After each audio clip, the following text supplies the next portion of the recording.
U.S. courts upholds R. Kelly's 20 years prison term. The popular singer R. Kelly was correctly sentenced to 20 years in prison on child sexual abuse convictions in Chicago, a federal appeal court ruled on Friday.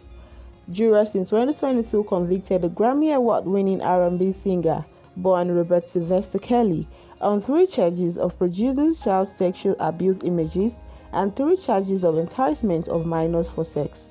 In his appeal, Kelly argued that Illinois' and shorter statute of limitation on child sexual abuse crime prosecution should have applied to his Chicago case rather than current law permitting charges while an accuser is still alive. He also argued that charges involving one accuser should have been tried separately from the charges tied to 3 other accusers due to video evidence that became a focal point of the Chicago trial. Editor, please take 2. Due to video evidence that became a focal point of the Chicago trial. Federal prosecutors have said the video showed Kelly abusing a girl. The accuser, identified only as Jane, testified for the first time that she was taken. Editor, please take. Federal prosecutors have said the video showed Kelly abusing a girl. The accuser, identified only as Jane, testified for the first time that she was 14 when the video was taken.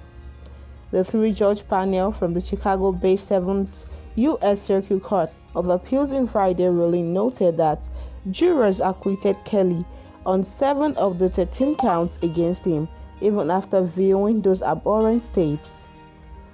The appeal court also rejected Kelly's argument that he should not have been prosecuted since the allegations occurred while Illinois' law required prosecution of child sexual abuse crime charges within 10 years. The panel labeled it an attempt by Kelly to elude the charges entirely after employing a complex scheme to keep victims quiet. Prosecutors in Kelly's hometown of Chicago had sought an even tougher sentence, asking for 25 years. They also wanted a judge to not let that time begin until after Kelly completed a 30-year sentence imposed in 2022 in New York for federal racketeering and sex trafficking convictions. Kelly had separately appealed the New York sentence. In arguments last month before the 2nd U.S. Circuit Court of Appeals, Bonjean, Kelly's lawyer, asked the panel to find that prosecutors improperly used a racketeering statute written to shut down organized crime to go after the singer.